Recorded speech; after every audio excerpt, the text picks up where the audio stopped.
Personal Monologue of Martin Luther King Jr. by Nicholas Ferranda. What's that sharp pain in the back of my head? Why is everything black? Why am I falling toward the ground? Oh my God. I knew it would happen. I knew it would come. Too many people disagreed with my views. Many violently opposed us, called us niggas, called us communists, spit on us, beat us. I wonder who will give the speech today. What's that screaming in the distance? Oh, I wish it would stop. I remember when I was a little boy. Whites had separate everythings, separate bathrooms, separate bus seats, separate lunch counters, separate lives. Separate, but not equal. And along came Rosa Parks, the one woman who had the guts to stand up for her rights by sitting down. And Gandhi, his nonviolent resistance brought freedom to his people. They made me fully see how cruel and unjust the system truly was. My family stood behind me in everything I did, whether it was boycotting a bus, going on marches, or going to jail. Lord knows how many times I went to jail. And why? To protest the lack of the very things that they say make this country great.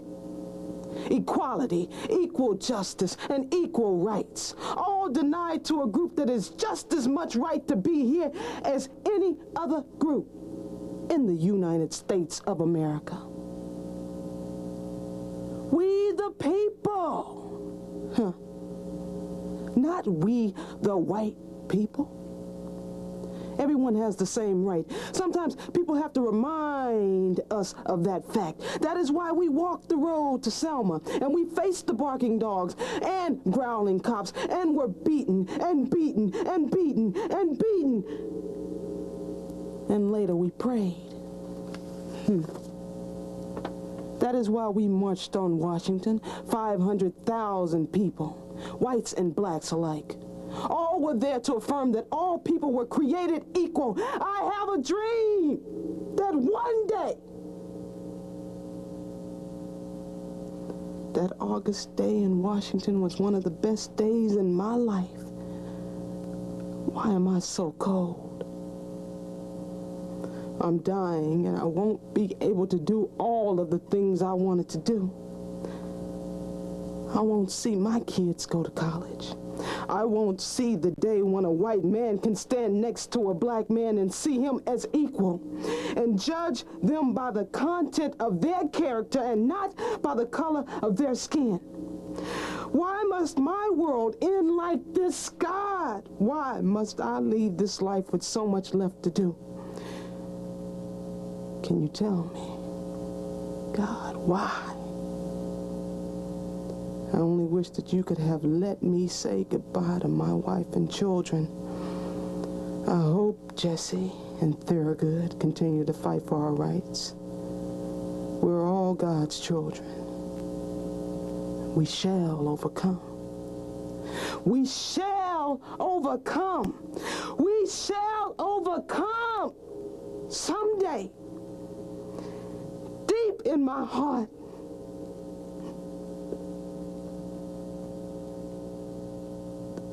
I do believe we shall overcome someday. Someday.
The assassination of Dr. Martin Luther King was occasioned by his presence in Memphis, Tennessee, in support of workers seeking rights.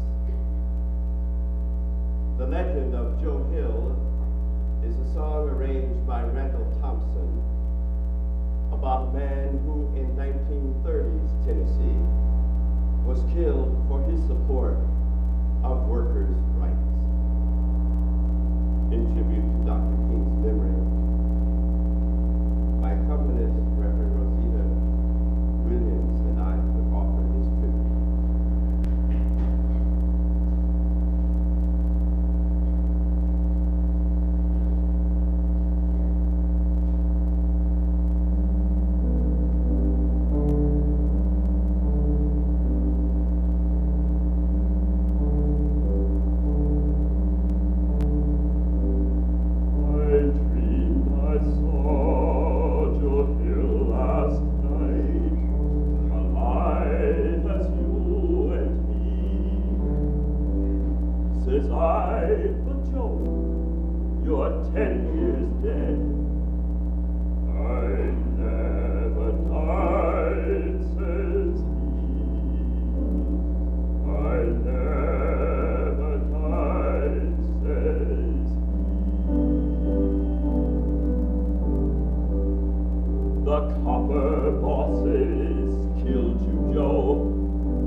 Thank you, Reverend Brower, and your accompanist for such a beautiful, moving song.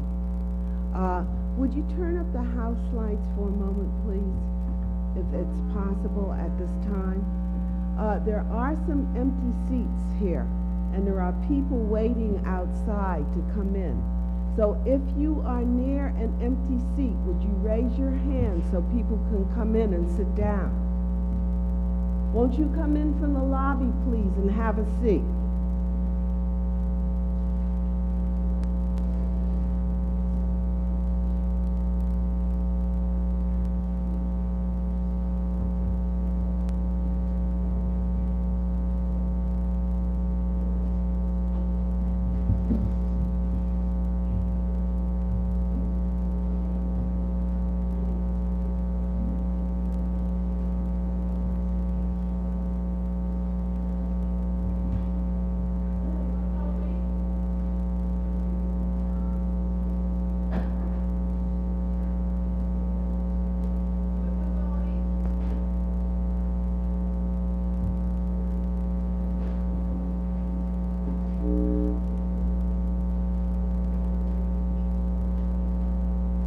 There's some seats over there on the side, up the aisle. Won't you come in and have a seat, please? You're going to do the microphone, so you stay with us there. Although really, you could come in and sit and then come up later. Thanks, Howard. There's still seats back there. Is there anyone else waiting?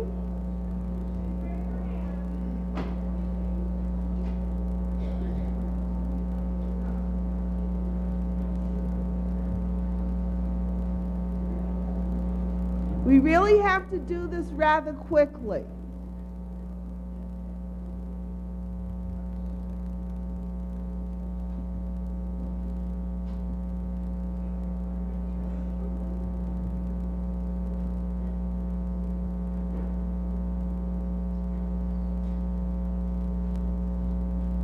All right, thank you very much. I think we can continue with the program.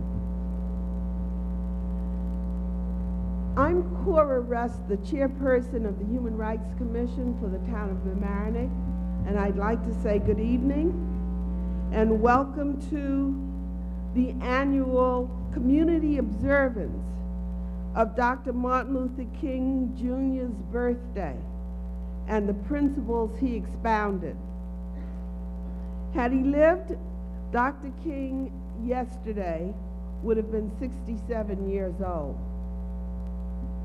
This evening's program, as have all past Human Rights Commission programs, is in honor of Peter Fosick.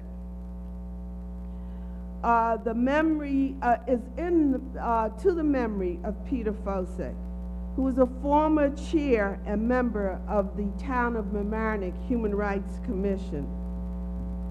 9 years ago, the Human Rights Commissions of the villages of Larchmont, Mamaroneck, and the Town of Mamaroneck reactivated what had earlier been, for several years, a broad-based community celebration of Dr. Martin Luther King's birthday and principles.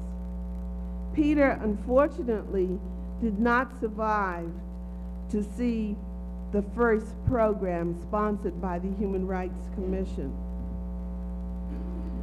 The Commission's decision to sponsor a public forum honoring Dr. King fell within their charge.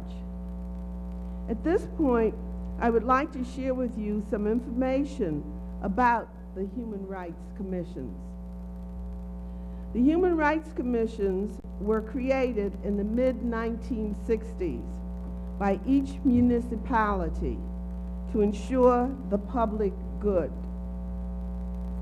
Among their duties, the Human Rights Commissions have the responsibility of fostering mutual respect and understanding among all racial, nationality, religious, gender, and generational groups, and the responsibility of conducting and recommending programs which will increase goodwill within the community and open opportunities in all phases of community life.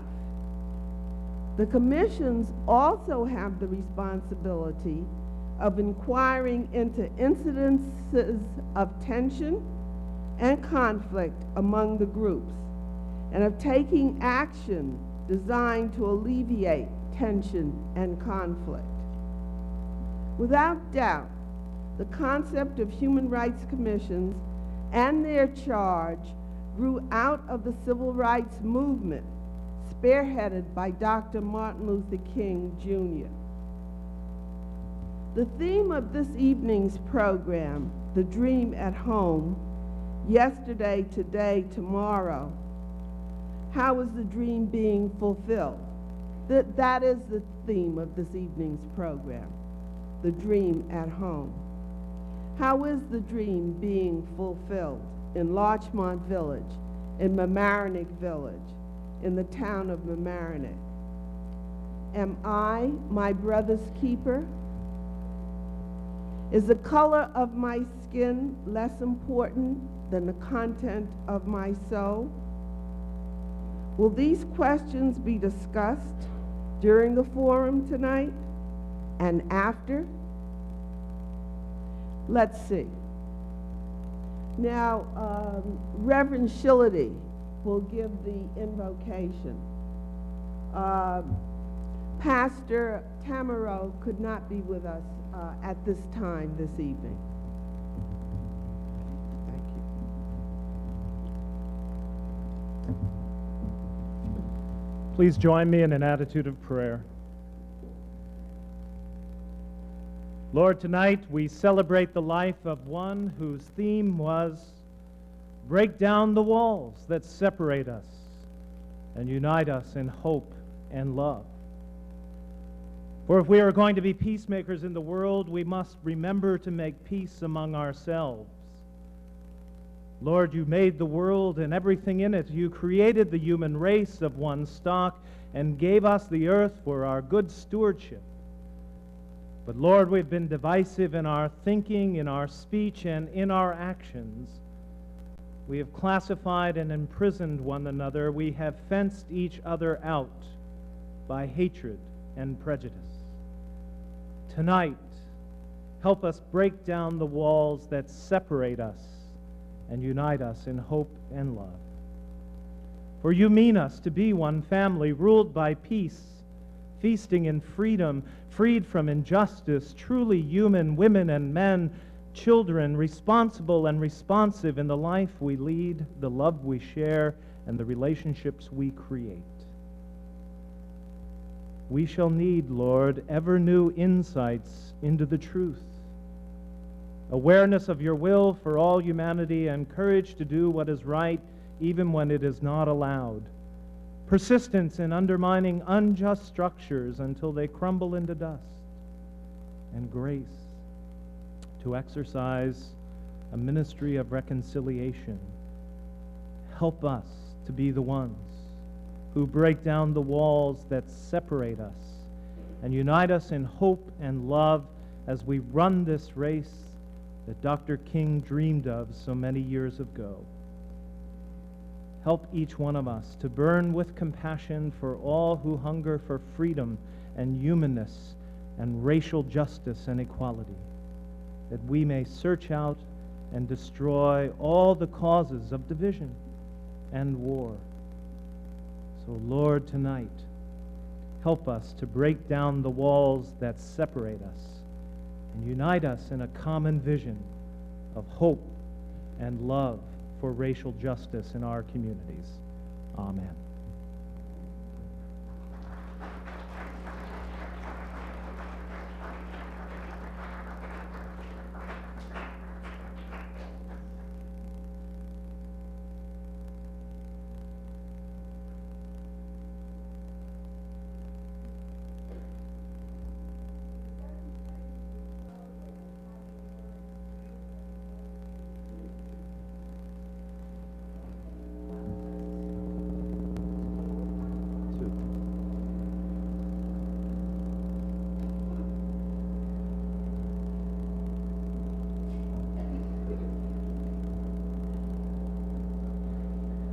May we stand?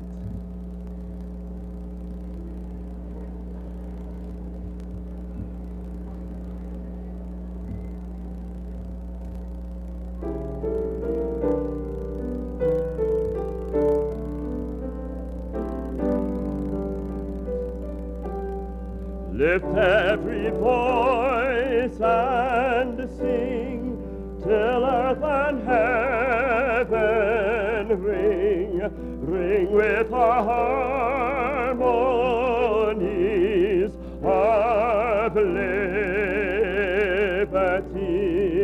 Let our rejoicing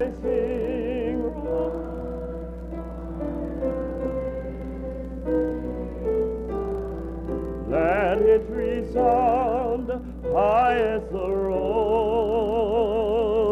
sea. Sing a song full of the faith that the dark past has taught us. Sing a song full of the hope that the present has brought us. Facing the rising sun, a new day begun. Let us march on till victory is won. God of our weary years, God of our silent tears, Thou who hast brought us thus far on our way, Thou who hast by Thy might led us into the light. Let us forever in the path we pray. Let our feet stray from the places, our God, where we met Thee.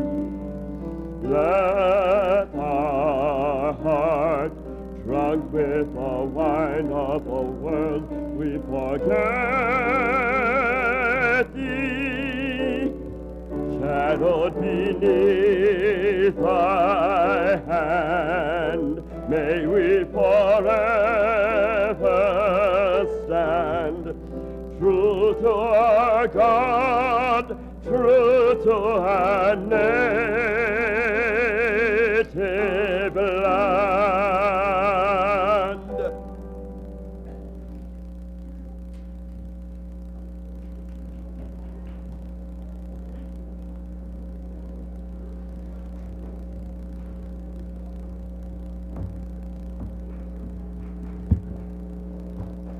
Leave the lights on, please.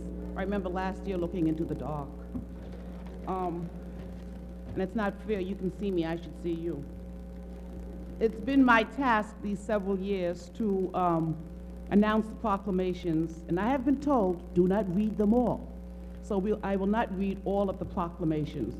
But you should know that all of your governments, all of our governments, recognize David Vaughan for the outstanding work he has done, a native son of Mamaroneck. And Mr. Vaughan.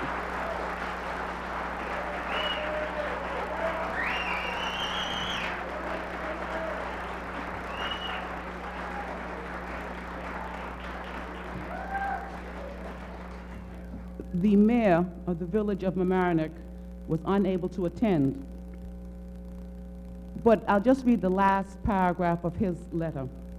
The care and commitment demonstrated by David Vaughan and St. Rita's Clinic reinforces the ideals and goals of Dr. Martin Luther King Jr. and reflects well upon the true character of our community. That is from the village of Mamaroneck. The Congresswoman Lowy also sent a proclamation. Our state senator, Susie Oppenheimer, did so. And of course, from my village of Larchmont, Cheryl Louie, who is someplace in the audience, we also sent. Very little that we can do to thank people like David Vaughan, like St. Rita's Clinic, for the wonderful things that they do. Please give them another round of applause.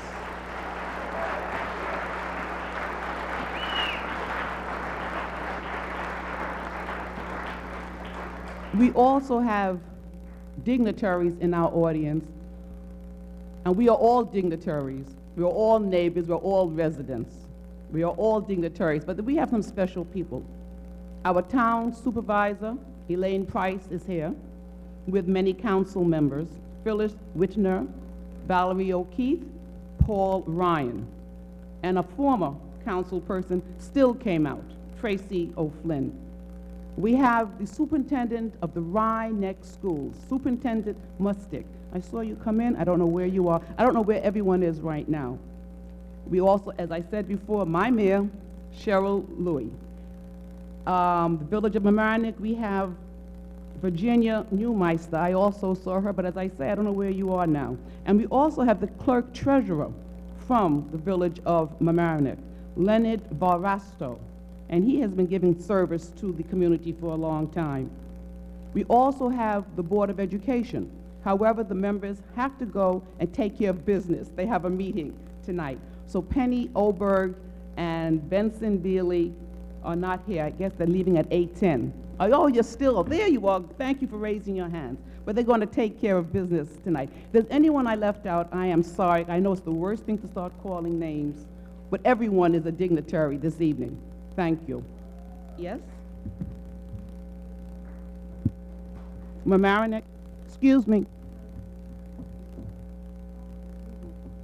Sorry, Lane. The town of Mamaroneck also has 2 proclamations, one for each of our wonderful candidates and awardees.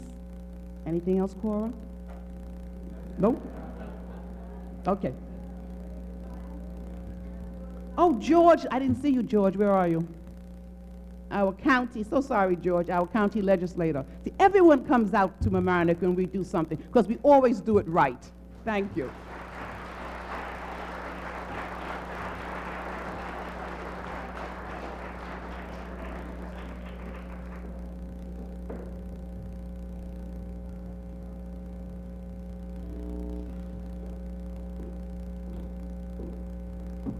Now we'll have vocal selections by the Homage School Mixed Ensemble. Are you ready to come out and join us? All right. Look at your programs. They're going to sing 3 selections.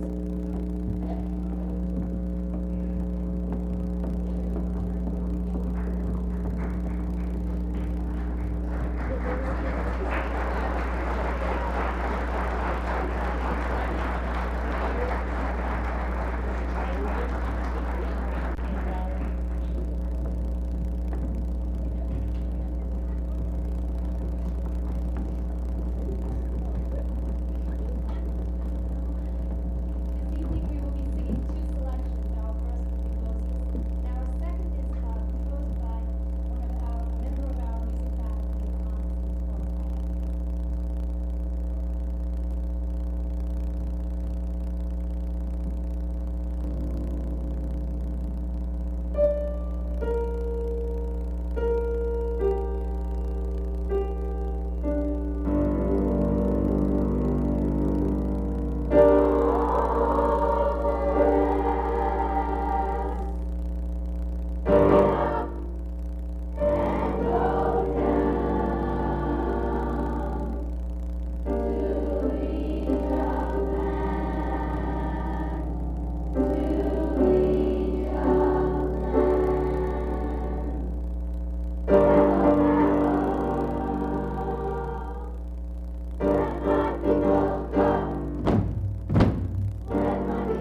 Rhinebeck Middle School students, the 7th grade social studies class, will now present excerpts from their original writings, student writings. Are you ready?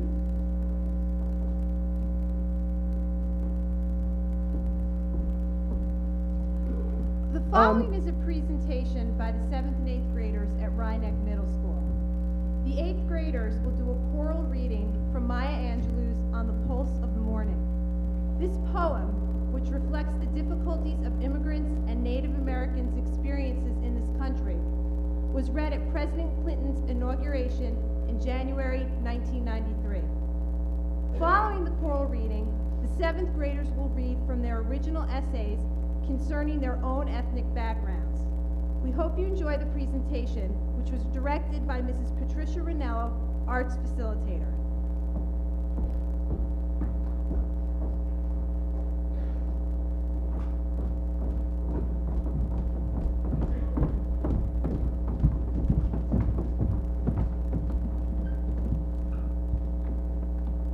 There is a true yearning to respond to the singing river and the wise rock. So say the Asian, the Hispanic, the Jew, the African, Native American, the Sioux, the Catholic, the Muslim, the French, the Greek, the Irish, the rabbi, the priest, the sheik, the gay, the straight, the preacher, the privileged, the homeless, the teacher. They hear, they all hear, the speaking of the tree. They hear the first and last of every tree. Speak to humankind today. Come to me, here beside the river. Plant yourself beside the river. Each of you, descendant of some past-on traveler, has been paid for.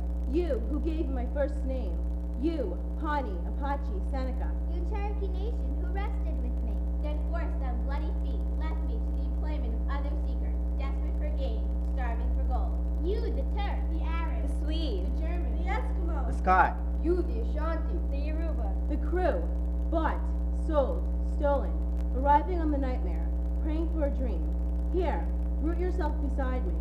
I am that tree planted by the river, which will not be moved. I the rock, I the river, I the tree, I am yours. Your passages have been paid. Lift up your faces.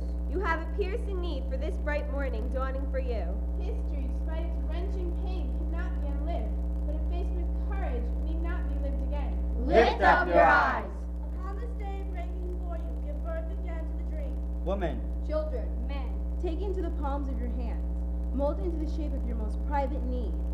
Sculpt into the image of your most public self. Lift up your hearts. each new hour holds new chances for a new beginning. Do not be wedded forever to fear, yoked eternally to brutishness. The horizon leads forward, offering you space to place new steps of change. Here on the pulse of this fine day. You may have the courage to look up and down and to pond me. The rock, the river, the tree, your country. Here on the pulse of this new day. You may have the grace to look up and out, and into your sister's eyes, and into your brother's face, your country, and say simply, very simply with hope, Good morning.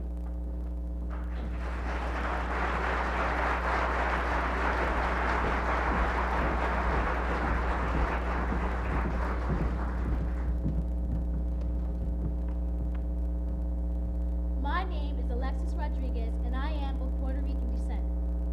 The prejudice and intolerance that I have experienced is being judged and wrongly accused of being something I am not, just because I look and do things differently. I wish that people wouldn't say these things, but I realize that this will never happen, because these people are lost and need an excuse to let out the anger they have inside them. People could learn to understand Hispanics by really listening to our words with their hearts and not their minds. They need to look beyond the borders of the human mind into the wilderness of the human faith. My name is Chris Mead. My ancestors were from many different countries, 6 to be exact. The country I get the most grief from, though, is Ireland. My Irish descent came to this country in the early part of the century. To be honest, the cracks don't bother me that much. It's the fact that I could make the same jokes to the people in return, but I don't. I figured that would be stooping to their level. The fact is, my dad never drinks beer. I love Penn State, not Notre Dame. And if it wasn't for bad luck, I'd have no luck at all. My name is Justine Silver. My ethnic background is Jewish. My great-grandparents came from Russia and Poland. They were also Jewish. All of my relatives from 2,000 years ago in Israel were Jewish. The population in our town is mostly Christian. I don't have many Jewish friends, but I like knowing about different holidays and celebrating them with my friends of different backgrounds. It's good to know people from other ethnic groups because we can learn a lot about each other. My name is Jessica Barney. I am proud of my ancestors, the Native Americans, because they built a mutual friendship between themselves and most of the English settlers. In most cases, my ancestors helped the settlers to survive in the New World. The Native Americans were important people throughout history. They helped the Pilgrims survive and ate the first Thanksgiving with them. They were willing to help out and share with others. Although I have never been offended, many of my people have. Some people do not know a lot about them, so they paint pictures in their minds that show Indians as vicious savages that scalp white men. But other people write this down in articles and books and makes people believe the lies about my ancestors. My name is Linda Chavez. I get insulted when people say that all Mexicans are poor and have no manners because it's not true. For example, my family has the same advantages as any other ordinary family, and my parents always taught my brothers and me to have good manners and to always respect other people. I think that people could understand my culture more if they went to visit Mexico City and saw the beautiful statues and the great views. In Mexico, there also isn't as much violence as there is in the United States. I hope after I read my essay, people will understand my country more. My name is Carolina Mendez. My ethnic background is Costa Rican. There are many aspects of my ethnicity that I like, and many that I don't like. I don't like being called a spick, or being told that all Hispanic people come from Mexico. I don't like hearing that all Hispanics are dirty.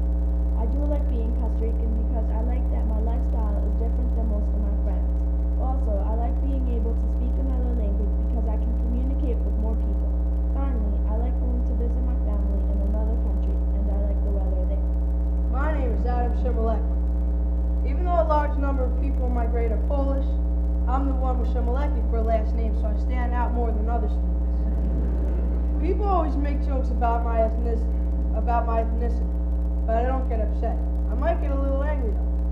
The reason is that nobody knows the truth, and I always defend myself by saying that the only reason someone will say something about another race is because they're unsure about themselves. There will always be racial and ethnic jokes in society, but rarely do they hold any truth.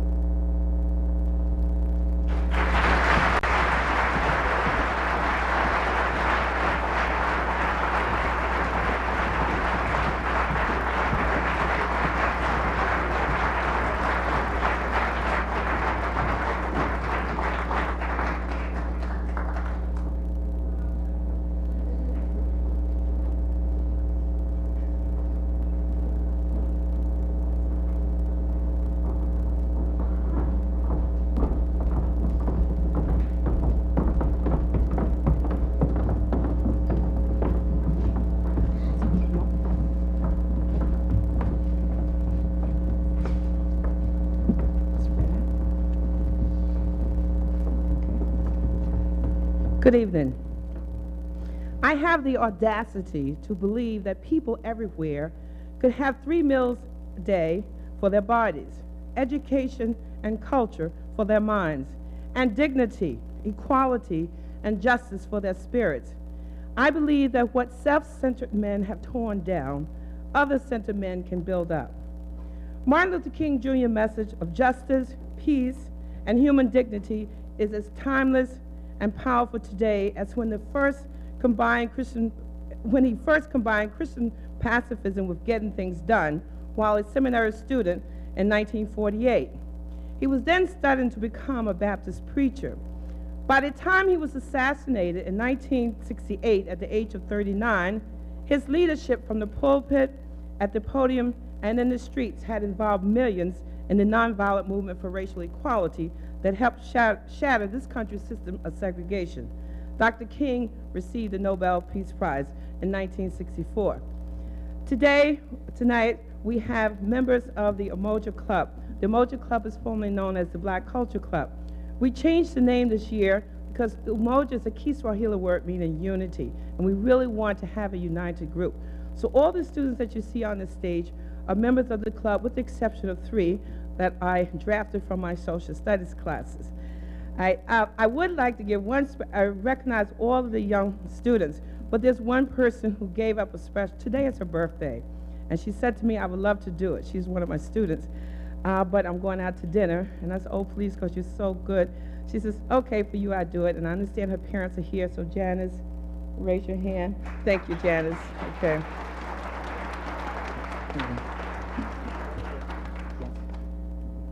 Yes. And the rest of us, of course, are all part of Mamaroneck High School here. In books, speeches, and personal conversation, Dr. Martin Luther King Jr. called black youth to the mountaintop of love, struggle, and excellency. The best tribute all youth, especially our black youth, can pay him today on this 67th anniversary of his birth is to heed the challenge he addressed to them on the subject of individual and group emancipation.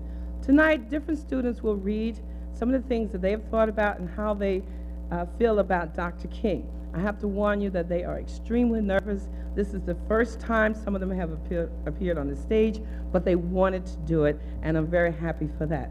Our first speaker tonight is Janessa Bean, who is a 10th grader.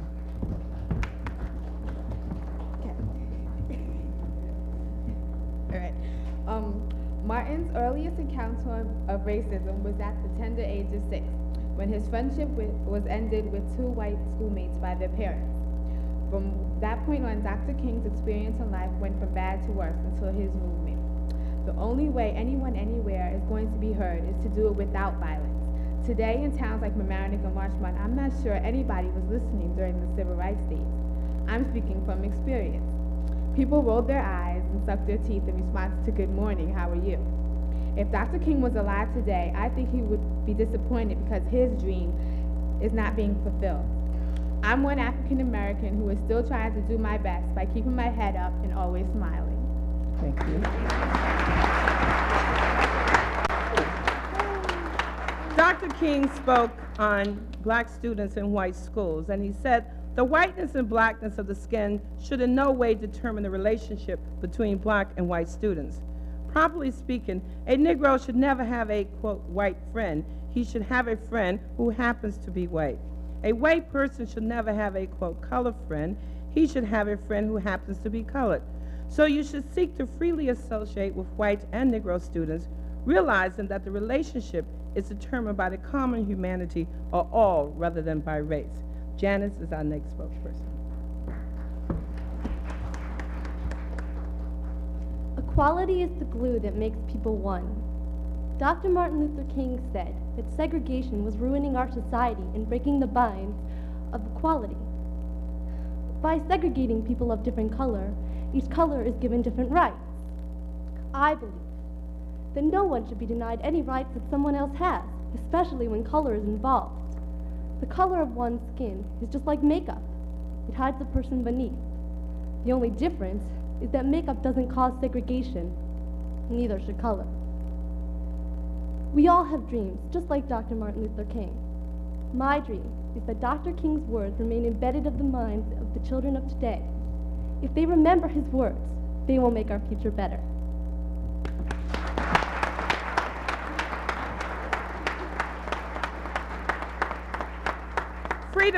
Freedom has always been an expensive thing. History is fit testimony to the fact that freedom is rarely gained without sacrifice and self-denial. Our next speaker, Alea Hakeem. Dr. Martin Luther King Jr. had a dream that one day people of all races could live together in harmony. He wanted freedom to ring loud and clear from the highest mountaintop. He fought for the rights of African Americans all over the nation. Unfortunately, he was not allowed to see his dream come true. But I am here to say that Dr. King did not die in vain. I am here to say that I'm going to be all that I can be and make the most of myself. As much as he did for the struggle for African Americans, we all can afford to do a little struggling to keep his dream alive. If we all stick together as a people, we shall overcome. Through us, the children, Dr. King's spirit will live on. Thank you.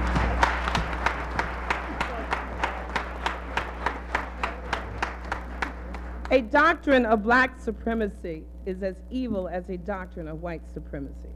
Our next speaker, Emily Metzger. I was assigned tonight to tell you how I'm carrying on the teachings of Dr. King. But can I really do this? Martin Luther King Jr. was an individual who made a difference, working to overcome hundreds of years of repression. I don't know that I can compare myself to him, yet.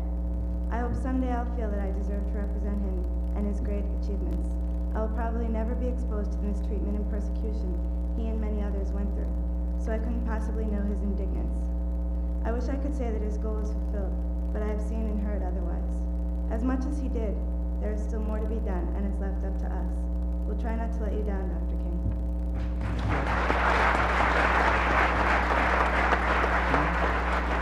Our next speaker, of course, is a senior, and I will miss him. He's been drafted many years to participate on the program. Ivan Yizer.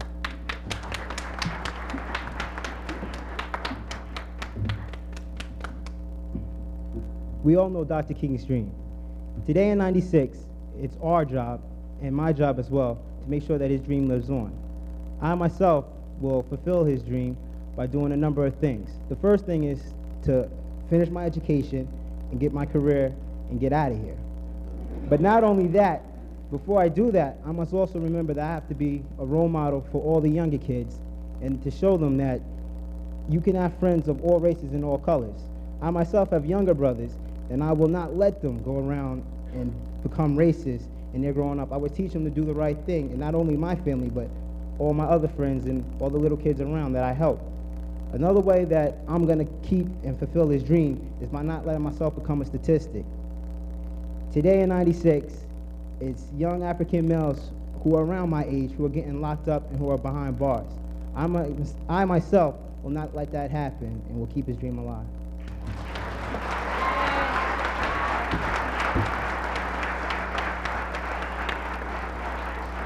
Love is the only force capable of transforming an enemy into a friend. The next speaker, Michael O'Connor. When I used to think about Martin Luther King Jr., I used to think about his fight against racism. But now I know there's so much more. He taught love between the people and not just the races. Martin Luther King taught me that I should stand up for my ideas because they're just as important as anyone else's. He taught me not to let my voice be frozen by fear of the repercussions. He taught me that if I find a voice, then I will earn the respect of those who have so little. There are so many in this country who are not active. They sit back and watch the world go by, not letting their needs and wants be voiced, and so they go unheard. I think that one of Dr. King's messages is that if you ask, you shall receive. Thank you.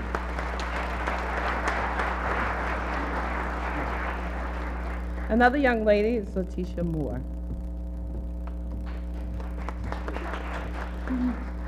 Dr. Martin Luther King was a great African-American leader. In his eyes, I am a symbol of love, intelligence, and hope. As I walk down the street with my head held high as an African-American, I am not only holding a message for Dr. King, but for all black African-Americans. I am the hope and the dream. Dr. King inspires me to make a better life for myself and for others. That is why we celebrate Dr. Martin Luther King's birthday on January 15th of 1928, to show our gratitude and support of our African-American ancestors.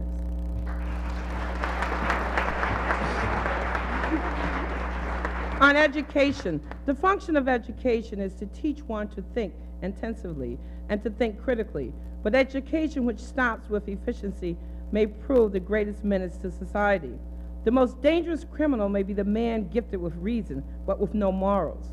We must remember that intelligence is not enough. Intelligence plus character, this is the goal of true education. Our next speaker, Amber Powell.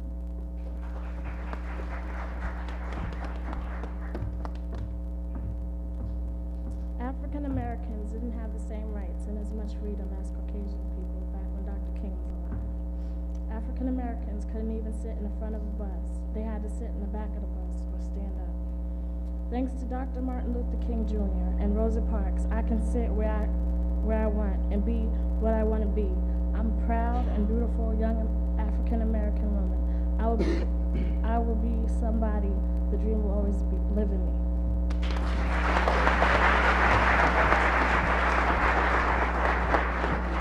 And now we have one of our young men who said that I didn't think he would do it. Kermit Patterson. But I'm not a product of today's society. I'm not a drug dealer or a criminal. I'm just as scared as everyone else. Things are hard for me. I also have to overcome the stereotypes put on me and by... Oh, bugger.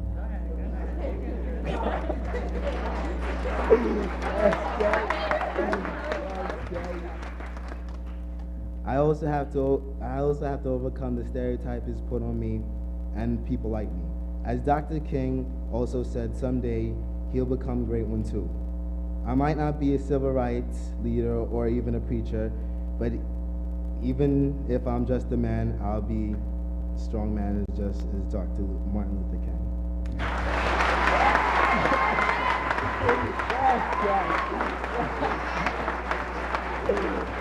Thank you.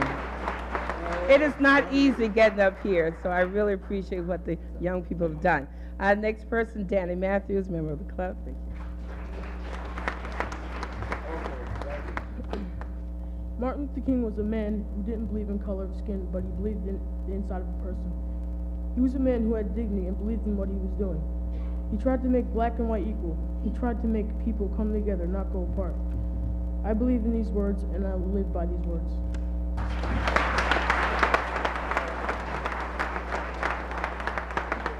Our next young man who told me, Ms. Porter, I'm going to be sweating bullets, but I'll try to do it for you, David Smith.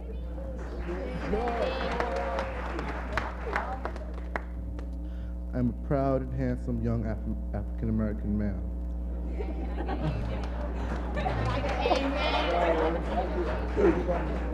I am Dr. King's dream. I will not be a statistic. I will be somebody. Dr. King once said that if you could only be a bush, be the best little bush on the side of the road. I will be that little bush.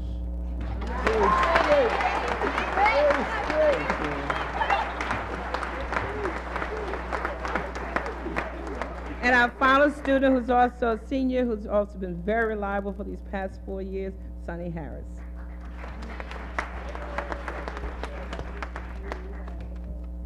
Okay, I'm the last speaker. This better be good. I'm an African-American female of mixed background as far back as my great-grandparents. I, by the grace of God, am not a statistic. Of course, you heard that one before. I have no children, am not a drug addict, and I'm not on welfare. I work for all I have and appreciate it more. I'm a role model for my younger cousins, and I have accomplished a lot. We are the next generation. We do not have the same ideas as our parents or grandparents, but still, we remember Dr. King. He was one of the great ones. We only get 3 great ones in a lifetime. He helped millions of African Americans all over the United States to see that they can have equal rights.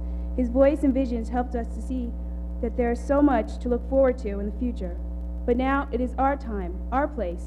Do not push us down. Do not put us down, push us out, or ignore us. We are simply waiting for our great one to come. Someday it may be me you will be assembling for, or it may even be any of the other young people on the stage. It might even be your children, if you give us the chance. Thank you.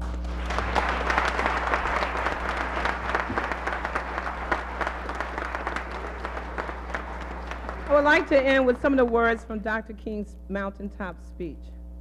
Let us rise up tonight with a greater readiness. Let us stand with a greater determination. And let us move on in these powerful days of challenge, to make America what it ought to be. We have an opportunity to make a better nation. And I want to thank God once more for allowing me to be here with you tonight. Thank you.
the house lights up.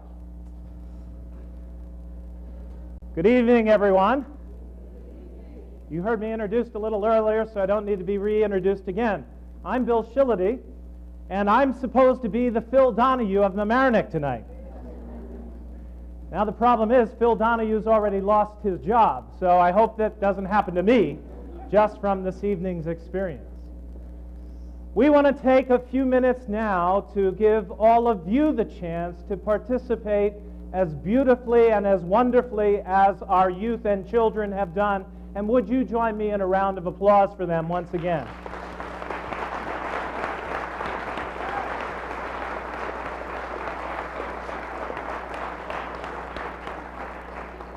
They have done beautifully in sharing with us some of the thoughts of the dream of Dr. King. And to begin this little snippet of our program this evening, I want to read some words for you for just a moment. In American life, there is today a racial crisis in race relations. This crisis has been precipitated, on the one hand, by the determined resistance of reactionary elements to Supreme Court monumentous decisions against segregation in schools, but many states have risen in defiance. Legislative halls ring loud with such words as nullification and interposition. White supremacist groups are on the march again. 1995, the words of Dr. Martin Luther King Jr. out of his sermon, Out of Segregation's Long Night, early in 1963. But unfortunately, the words begin to ring true once again in our American society. It sounds all too familiar, doesn't it? Dr. King's dream for racial justice and equality has made progress. There is no doubt about it. One of the reasons we are here tonight is because of the work of many in this community who have tried to make that dream a reality, especially through the works of the human rights commissions of our 3 municipalities.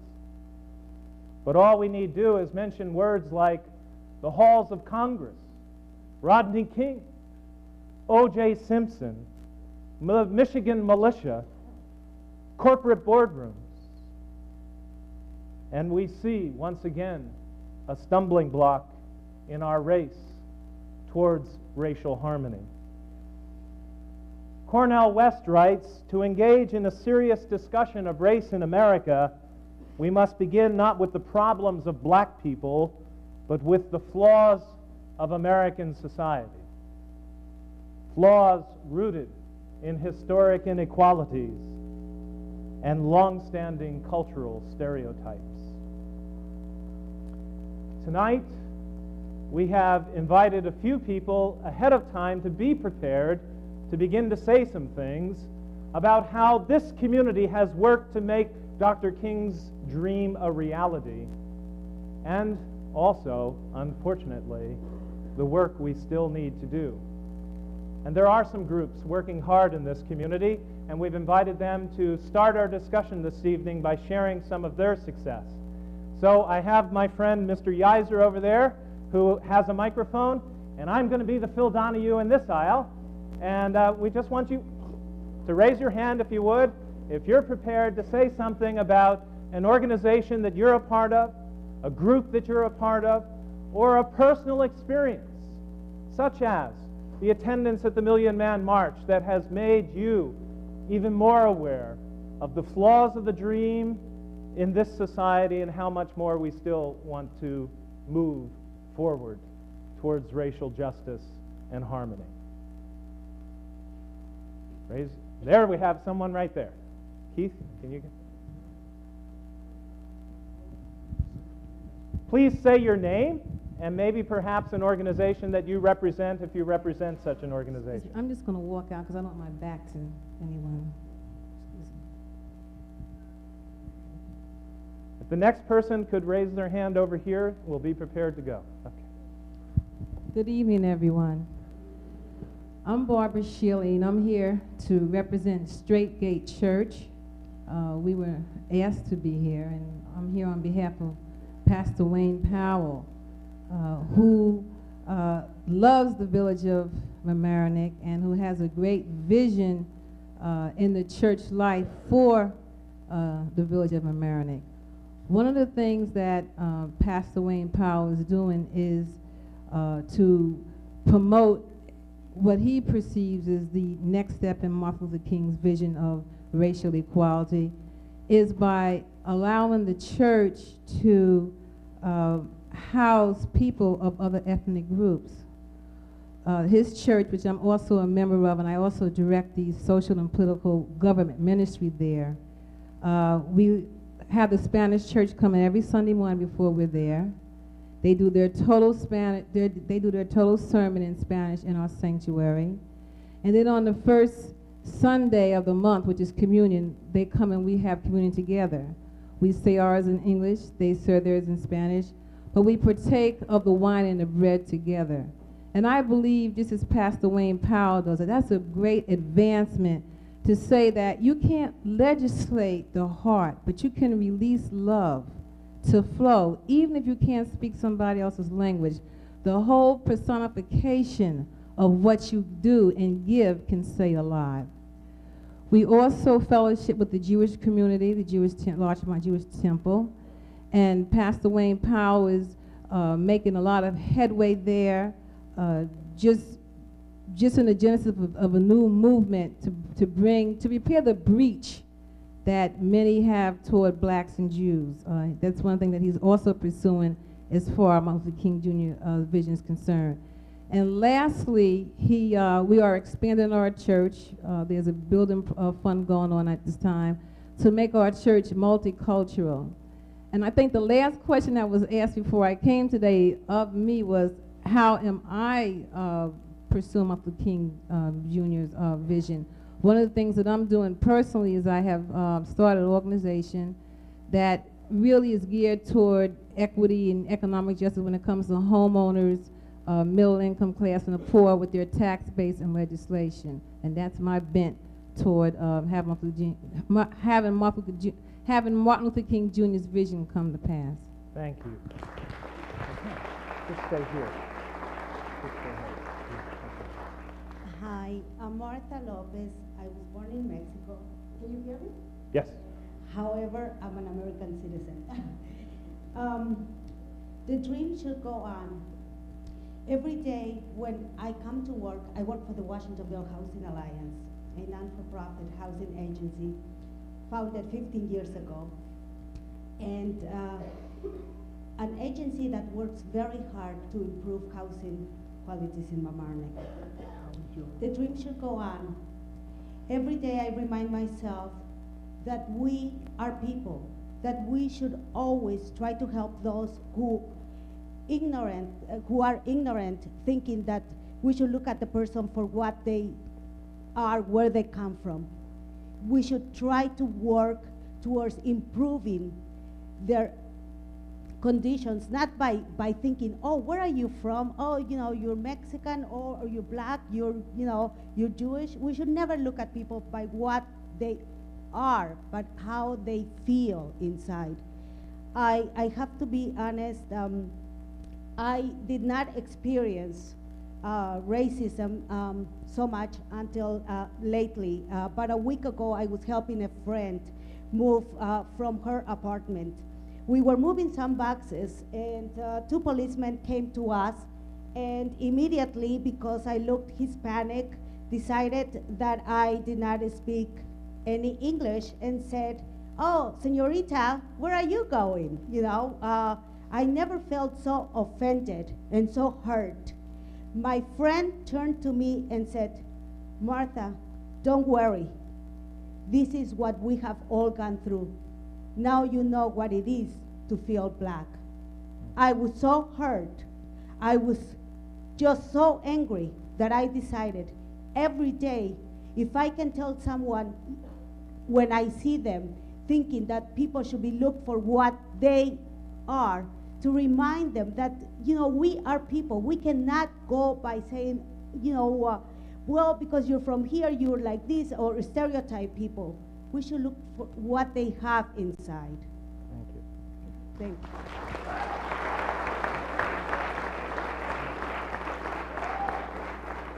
We have a young man over here, and I think if you want to think along those lines, that how is stereotyping and generalizations, that is one of the things that helps to erode the dream in a significant way.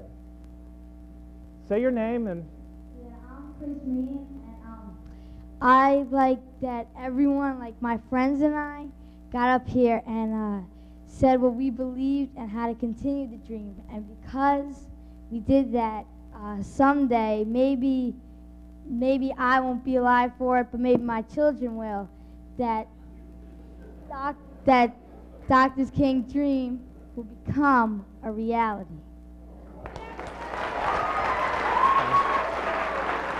And over here. That's a future leader. Are you the one that talked about luck? Over in here, anyone? Jeff, tell us a little bit about...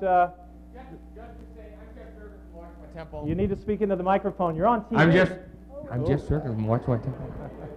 These are really neat, by the way. I'm Jeff Strickland from Watchpoint Temple, and it's wonderful to see such a wonderful cross-section of our community here. We spent a great weekend, just this past weekend, with members of Straight Gate Church in Mamaroneck. On Sunday, we celebrated the dream of Dr. Martin Luther King in a service of spirit. We had lots of people dancing and singing and praising God, the Spirit within and the Spirit all around us. On Friday night, the Straight Gate Choir shared at Larchmont Temple along with its members in our celebration of Shabbat, of Sabbath. And it was an affirmation of not a dream come true, because that's a long way off, but of a process.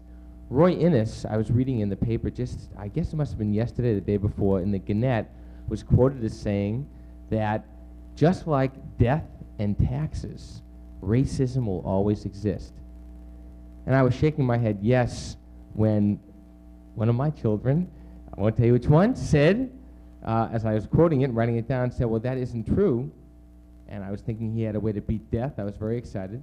But he didn't, or taxes. But he pointed out that racism doesn't have to exist if we don't let it. See, death comes, but we don't live thinking that we're going to die every day. Taxes come, but you don't spend every day of the year worrying about how much you have to pay. Racism exists, and it will, until we are ready to reach out, not change the world, but just our little corner of it. We're trying to do that at Larchmont Temple with Straight Gate Church, and all really with the community all around us in little ways. We're going to be sharing in educational projects with our young people, hopefully next year as well with our adult communities, learning together about each other's cultures, about each other's sense of God in the world, and hopefully working together on some, as we would call them, mitzvah projects, social justice programs that can help better our community, because that's the way we build together. That's the bridge that we hope we can all walk on for a long time to come. Thank you, Jeff.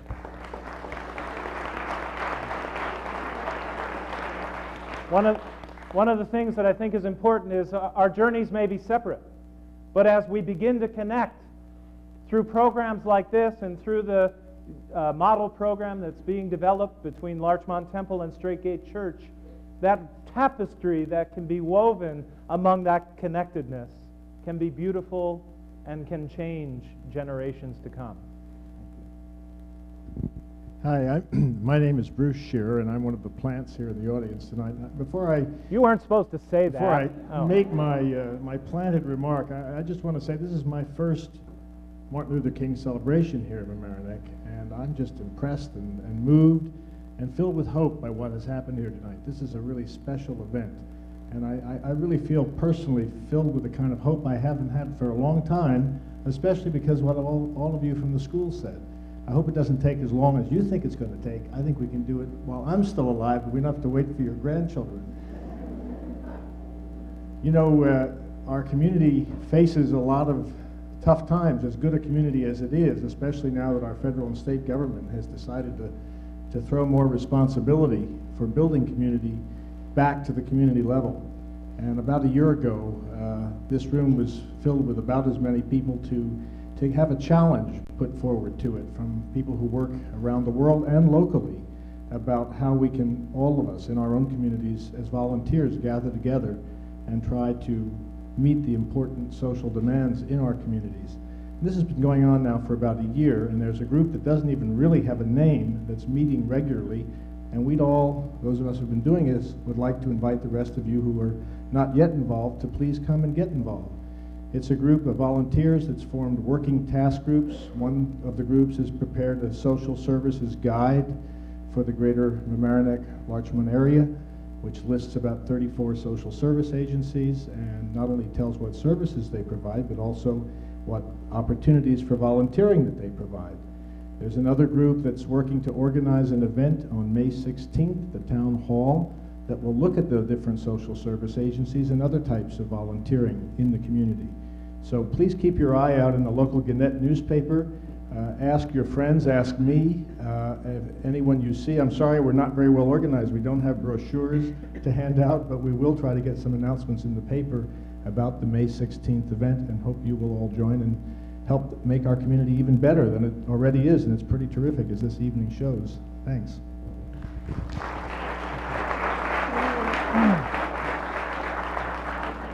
Will you stand up, please?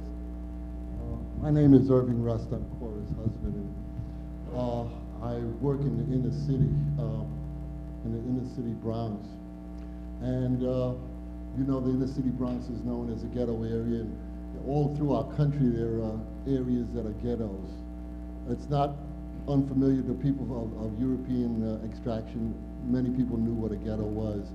But our country, in the history of our country, there's always been ghettos. It started going back to the Native Americans, and it's very disappointing that we haven't got to the point of getting rid of our ghettos.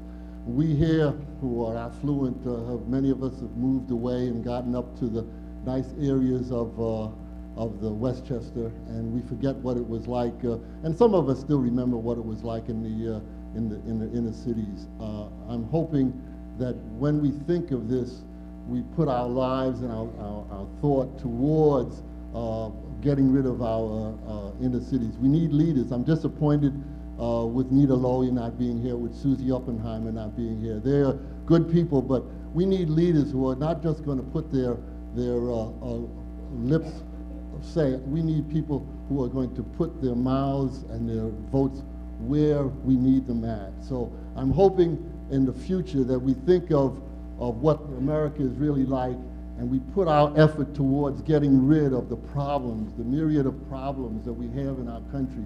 And we can only do that if we reach out to each other. So I'm so pleased to be here. Last night I saw on Channel 13 Mississippi voter registration, and I couldn't believe it was only 30 years ago where Cheney, Schwerin, and Goodman got killed. We're not far from that. We're going back to that, and we just can't let that happen. So I'm so glad that we're here and people are coming out and extending themselves. Thank you.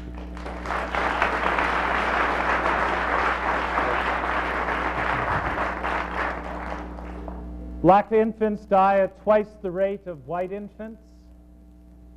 About half of black children live below the poverty line.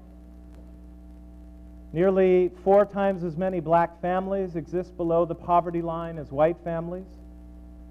More than 50% of African American families have incomes below $25,000. And among black youths under age 20, death by murder occurs nearly 10 times as often as among white teens. The racial justice, economic justice issue must be combined and addressed together. Thank you, Dr. Rust. Jack? Jack Sliper. I'm not a plant, but I got a letter from Bill asking me to say... Don't tell everybody that.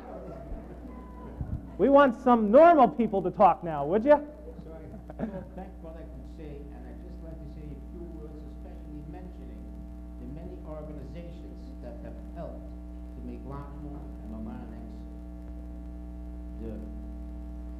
what they have reached in so many years. When I started writing, I realized that this is the 10th year, 96, that we will grow vegetables at the reservoir. that have been given the first 7 years to the temples and the churches that cook dinners for the homeless and the less fortunate, most of the people being in the Mamaroneck Hotel and spread in homes around Larchmont, Mamaroneck. The vegetables are grown at the Larchmont Reservoir, the James Johnson Conservancy, that was dedicated as a park by the village and the town of Mamaroneck 10 years ago, 12 years ago, I think. But the future is, with the less money we are getting from the government, we need more volunteers. We have an awful lot of volunteers, but never enough.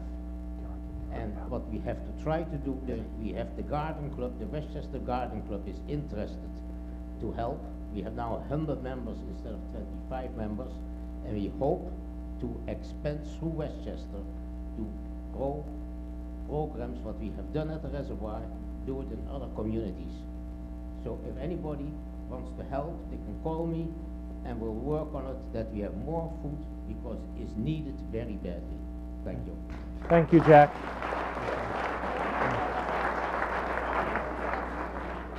We've one here and then we'll go upstairs there. Say this because Mr. Sliper has done some very special things, and his organization have. I've been attached or connected with a house for developmentally disabled people, and he has taken equipment there. He has worked with the people there to help them start a garden, as well as supplying them with the produce or products of his garden. Thanks, Jack.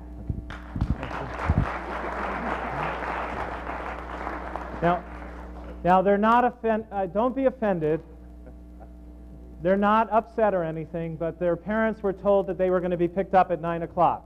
So Rabbi Ron is taking the academy from Larchmont Temple. We thank them for coming.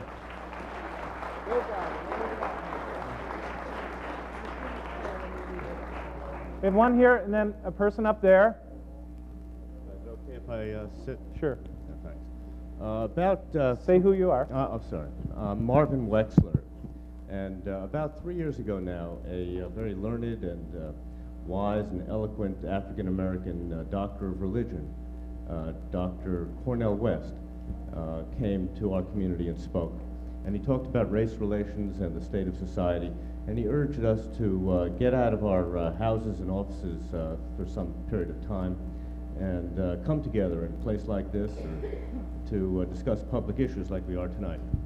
And out of that, a group of people in our community from all segments of the community, of our rich, diverse community, came together, and we called ourselves a Diverse People Committee. And we've been meeting now for the past 3 years, once a month. And out of that has come some very tangible successes and some intangible successes. The intangible ones are just the process of talking together and getting to know one another, which is very worthwhile. And the tangible successes have been several, and I'd like to talk about one in particular, and that is our mentor program. We have a program in the school system here for the past 2 years in which mentors have been linked with mentees in the 5th grade and the 4th grade. And it's a very rewarding program, and we wish that more people would get involved. We have about 20 mentors and 20 mentees, and it's really doing wonders for both the adults and the children involved. And it bridges the gaps here and brings people together in a wonderful way.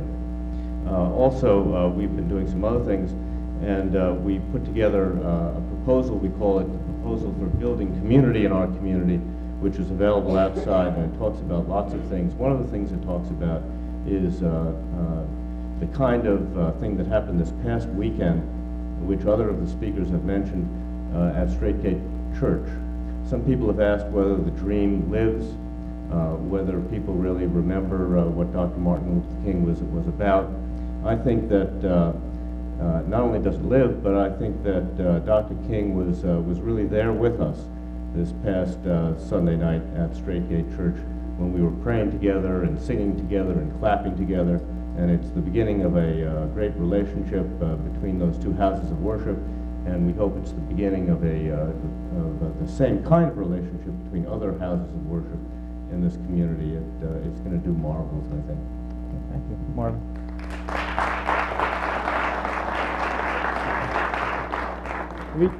All right. Hello, everybody. My name is Linda Lett. I came to this village, I think it was in 1959. What has opened my heart and made me aware that the bridges can come together was a unit called Church Women United. Some of you may not know anything about it, but I remember it to this day. It was a group of women from the Mamaroneck, Largemount, and Harrison area who came together 3 times a year for services, ecumenical services. And since that time, that's been about 10 or 15 years ago, we've been working. I think I've been in 6 or 7 houses of worship in Harrison. I think I've been in every house of worship in Mamaroneck, and about 6 or 7 houses of worship in Largemount. And Largemount Avenue Church, I remember, and many of their women played a very important part in Church Women United. We came together, we had services, and once a year we would have as much as 300 children from New York City and from Brooklyn down at Harbor Island and serve them for a day in the country. Since that happened to me, I have loved this village, I have loved the people in this village, and anything I can do or I see I can do to try to bridge gaps, I always try to do it. I love everybody. Thank you very much.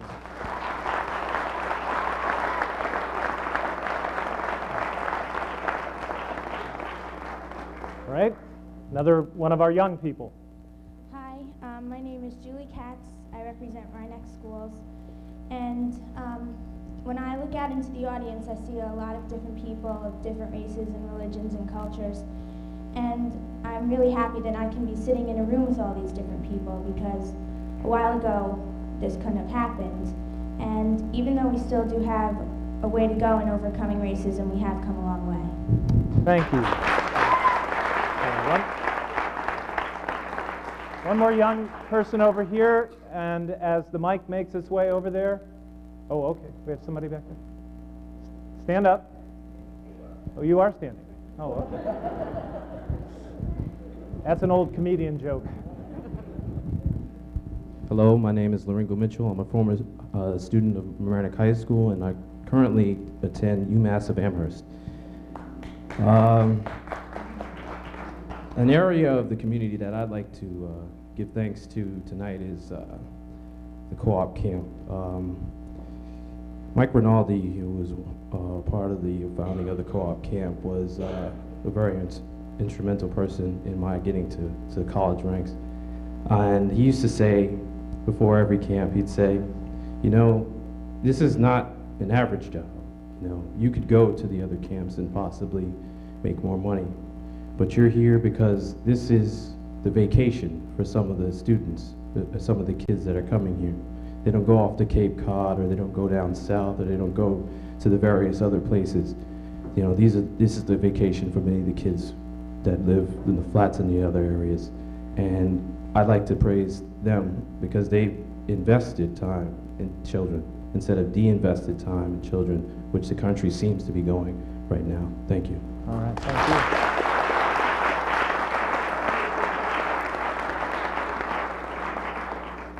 You're going to be our last speakers. Okay?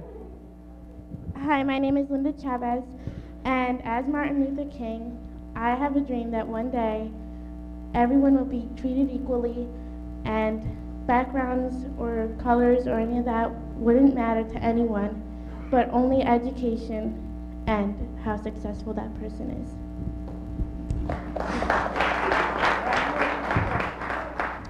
Hi, my name's Alexis Rodriguez, and I feel the same way Linda does. As I watch TV, usually at night, I see the way black people and Hispanics and Chinese people have been treated, and I feel really horrible and I feel bad. Sometimes people might feel threatened about it, but they shouldn't really listen to that, because the people who say things about them are really lost, and they need to look beyond their borders of their mind and look into the wilderness of the human faith, where they'll find love for people.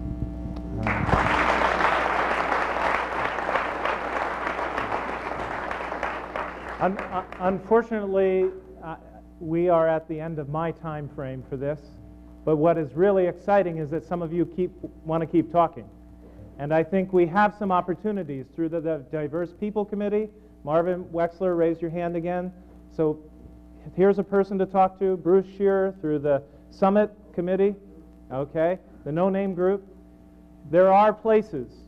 The most durable power in the world, according to Dr. King, was the power of love. The power of love. And I heard that expressed a few times this evening, and that's what we need to continue to hold in our hearts and not judge people on the basis of the color of their skin, but on the content of their character. Thank you very much.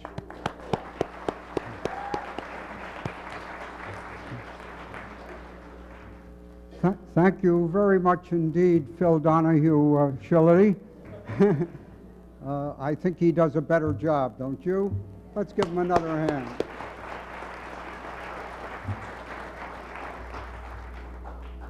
And thank you to all of you who participated in this discussion. It certainly is very helpful and useful for everyone in the community to come out and talk about the things we can do together.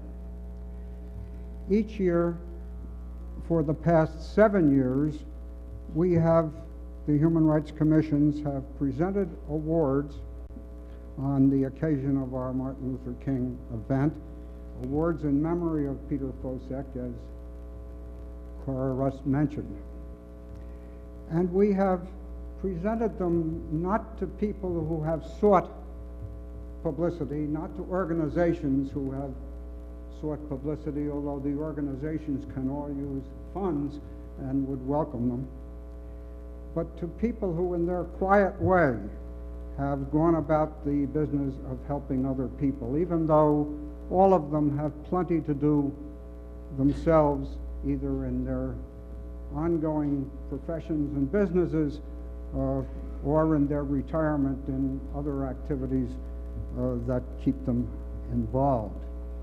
And we've honored some wonderful people, and most of them are here tonight, and I won't go through the whole list. You heard Martha Lopez tonight. Last year we honored Marzella Garland, the chairperson of both the Washingtonville Housing Alliance, where Martha is kind of runs the office very effectively, along with Ellen Levy. And Marzella also is the chairperson of the CAP Center, and the Summit Group Bruce Shearer was speaking about has met several times with the folks at the CAP Center and with Marzella to talk about how we can all help the CAP Center, because with a very limited staff, and very limited funds, and their staff is all volunteer except for the one executive director, Beverly Villa. So all these things are going on, and all these groups need help. Now tonight again, we honor folks who have just gone out on their own and done things very quietly. And we heard our young high school senior, Mr. Yazar, of a distinguished Mamaroneck family, say that his business was not to get in trouble and use drugs and get in jail, but to get his education and get out of here. But David Vaughn has had a different vision, and that is not to get out of here. David Vaughn is Mamaroneck Village his whole life, his beginnings, his growing up, his education, his business, and his good works throughout the community that have persisted just about throughout his life. We received a nomination for this award for David, and it read, "I have known David since 1972 as a co-worker at the Mamaroneck Co-op camp. David is a shining example of what is so good and so beautiful in our village. David does the little things, the simple things that nobody sees, nobody hears, and nobody knows about. He's been an inspiration and source of power to me every day of my life. He is a person I want to be like, so positive, so caring, and so concerned. It makes no difference what color your skin is or what house of worship you attend. David is a friend to kids with no friends, a father to kids who have no father. He's been a living legend to the youth of Mamaroneck Village for over 30 years in recreation, education, and fire safety."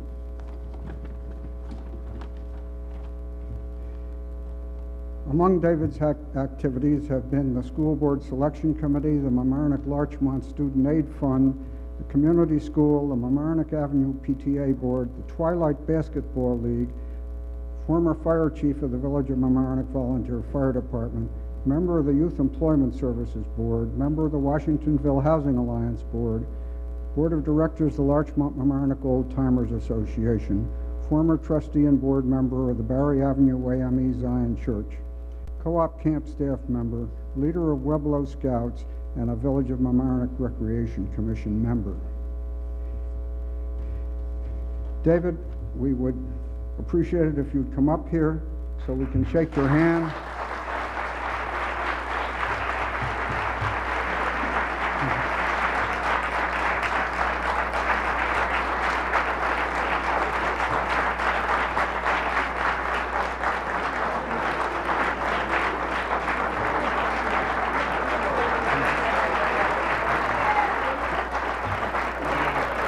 Great pleasure.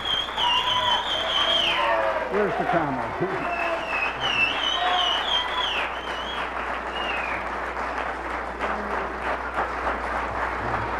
Very nice, thank you. Thank you very much. Now, for the past 7 years, including tonight, each year we have presented to the individual awardee, honoree, the same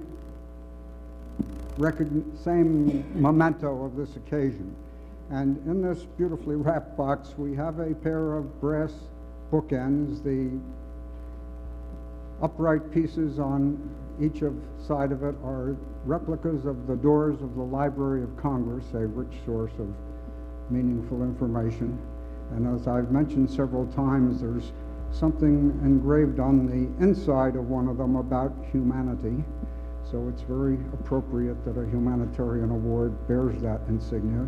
And inscribed on one side, it says, David Vaughn, January 16th, 1996, and on the other it says, he lives the dream. And indeed he did. I have to say anything, do Only if you want to say hello, whatever you say. It's absolutely wonderful.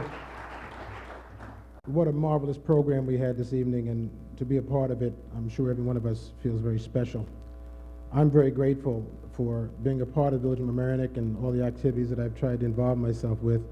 But I think, as anyone else, you look at those that have gone before you and you try to emulate what they've done in some way. When I think in terms of what has happened to my wife and I and our immediate family with our children, what has happened in the school system with Dr. Schlick and Frank LaFerrier, who are here tonight, and many other teachers that have been very helpful to us in educating our children and showing us a lot of things that we may not have found out on our own. Very special thanks for that. I also want to thank my mother, who celebrated her 76th birthday yesterday.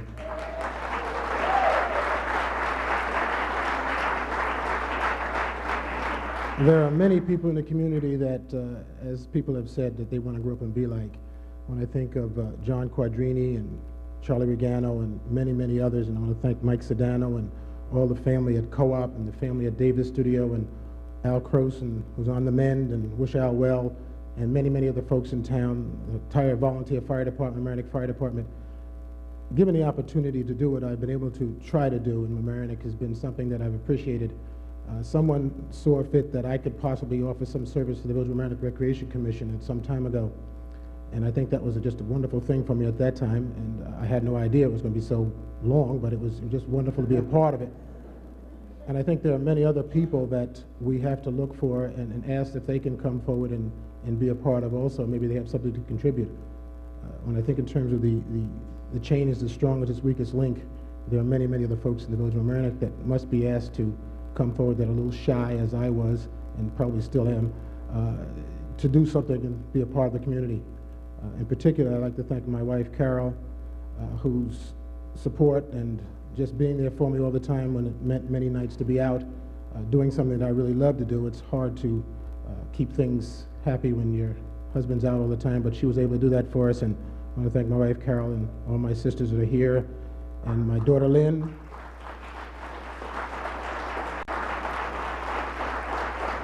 There's another special person that I wish were here tonight, but fortunately, my son David is at law school in Washington, and I'm glad he's there. I thank the committee and thank you, Lee, for this award, and believe me, I will cherish it all my days, and I will try to contribute whatever I can, giving back to the Village of Mamaroneck. Thank you very much.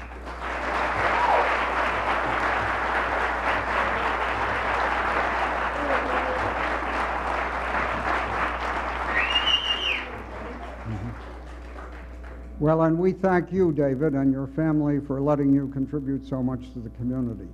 Now, we have honored organizations over the years. We honored People Together Forum on the Homeless. In the first year, we gave an award, and they were taking care of the needs of people who were temporarily sheltered at the Larchmont and Mamaroneck motels, providing them necessities, clothing, food, what have you, help with their school situations. Then we honored I Care, a private voluntary group which has provided transitional housing for homeless people trying to find their way towards better conditions, and they have been very successful in doing that. And we honored the food pantry, providing food for people who otherwise would go hungry in large numbers, and all staffed by volunteers. So we've provided food and clothing and shelter from organizations in our community made up of volunteers. And tonight we honor an organization that provides health care for those who can't afford it. And that really seems to round out beautifully the evidence of what a community can do to provide basic needs for its people in need. St. Rita's Clinic operated at Holy Trinity Church on Thursday afternoons from 3 o'clock, I believe it is, till 7, or if there are still people waiting to be seen, until the last person is seen. Provides a whole range of medical care to people who otherwise would not have it. And this marvelous institution was established by Dr. Kevin Maloney when he moved his practice from the Bronx to Mamaroneck. And he didn't wait for somebody to come ask him. He just did it. And there it is. He recruited volunteers to help him, nurses and aides and whatever's needed. There are usually about 8 people there on Thursday afternoons to help him. And how does one say enough how very wonderful it is that someone with a busy medical practice would do this marvelous thing? So, Dr. Maloney, please do come up.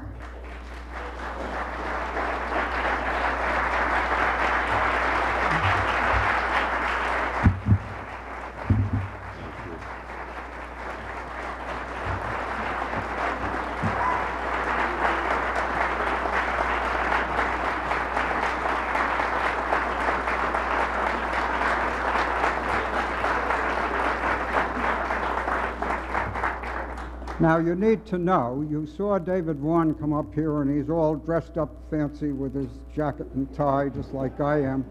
And you see Dr. Maloney come up here looking rather casual. That's because he came direct from the emergency room where he was on duty tonight.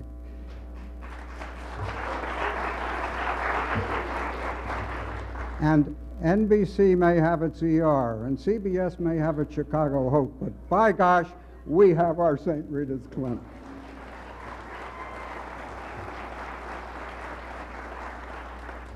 Now, doctor, I lied to you. I told you that we would have a check for St. Rita's Clinic for $200. It's for $300. Fantastic. Thank you very much, sir. We also wanted to give the good doctor something that he could either use himself or use at the clinic, and it occurred to me that a brand new 1996 edition of the Physician's Desk Reference might be something he could use, and I passed that by him, and he said, hey, yeah, that would be pretty good. So we do have this, and it's beautifully boxed, and you will be surprised because when you open that up, you'll find it all boxed up and sealed, just like it came from the publisher. But actually, when you open it up, you will find that on the inside front cover it says, presented to Dr. Kevin Maloney in appreciation of his outstanding contribution as founder and his outstanding contribution to the Mamaroneck-Larchmont community as founder and director of St. Rita's Clinic by the Human Rights Commissions of the town of Mamaroneck and the villages of Larchmont and Mamaroneck, January 16th, 1996.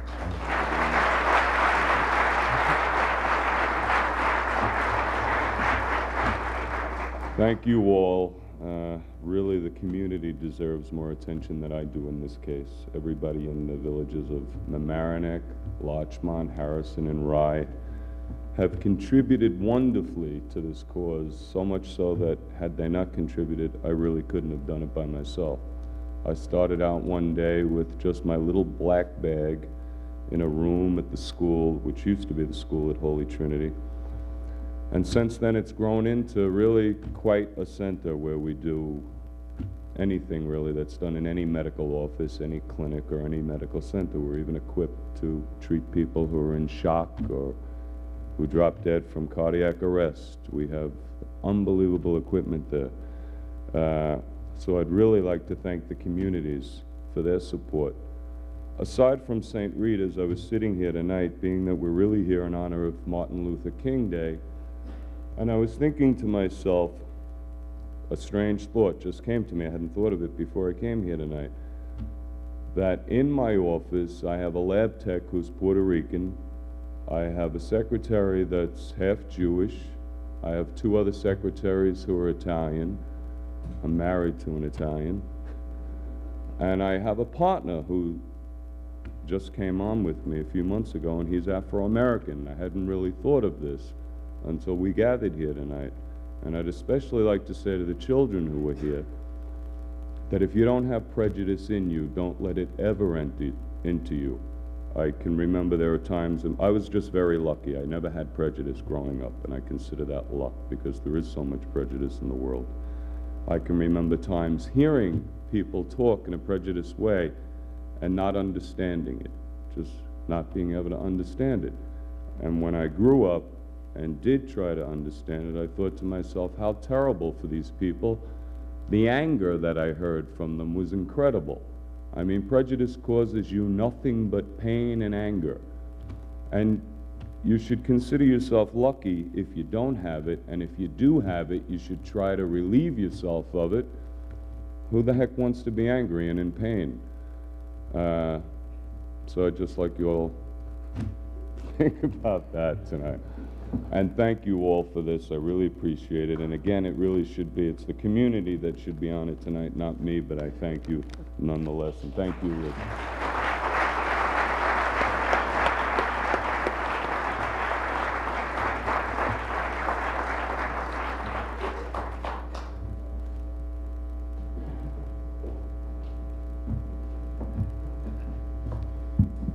We may as well bring the lights up. My name is Bruce Williams, and I've been, as I do quite often, I guess, asked to close the Human Rights Commission of the municipalities that are charged with sponsoring this evening, and I want you to know that we are available and probably could be the forum for a continuation of this kind of activity.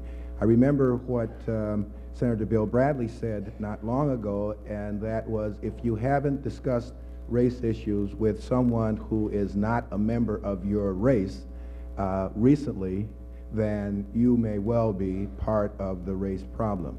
I really believe he probably had an excellent point there. There are too many people that need to be thanked for this affair this evening, so I'm not going to try to go through a long list. If you turn to the very last page in your program, you'll see a listing of those organizations who donated the refreshments that we used in the beginning of the program, the cookies and the cider and so on. I want to thank everybody on that list who continues to provide us with these kind of things that we use each year. I want to thank the Human Rights Commissions from the 3 municipalities for their hard efforts as we always agonize about whether or not we're going to have a snowstorm, whether or not we're putting the right formula of activities together so that we could have an affair that is worthwhile, that you will remember and that you will want to put on your calendar for next year. We're going to keep doing it, and we're going to keep doing it until we get it right. So plan to be back with us again next year. There is one person, though, that I can share with you without any reservations whatsoever. As sure as God made little green apples, if it weren't for this individual, we wouldn't be here tonight. We wouldn't have been so successful over the 9 years of trying to get together and to do something in the name of that great gentleman, Reverend Dr. Martin Luther King, and that's Cora Rust. And I will ask you if you will just recognize her for one moment, please.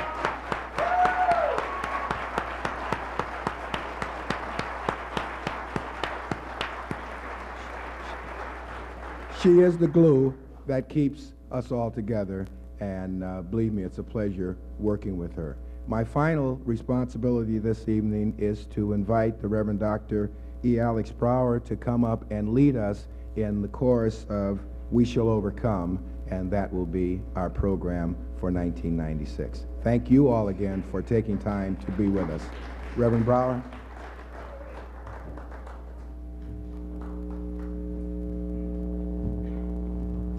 If I may be permitted the latitude of this brief remark, I came to Mamaroneck a little more than a year ago as pastor of Barry Avenue AME Zion Church, but the first time I sang this song in a gathering was 35 years ago when at the age of 15 I was on a bus bound for Selma, Alabama.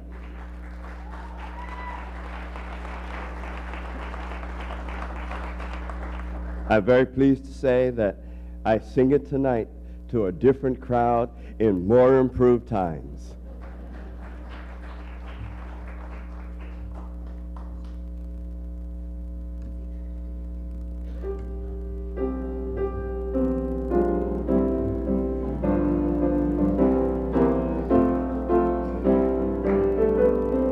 We shall overcome. We shall overcome. We shall overcome someday. Oh, deep in my heart, I do believe we shall overcome someday. The truth shall make us free. The truth shall make us free. The truth shall make us free someday. Oh, deep in my heart, I do believe we shall overcome someday.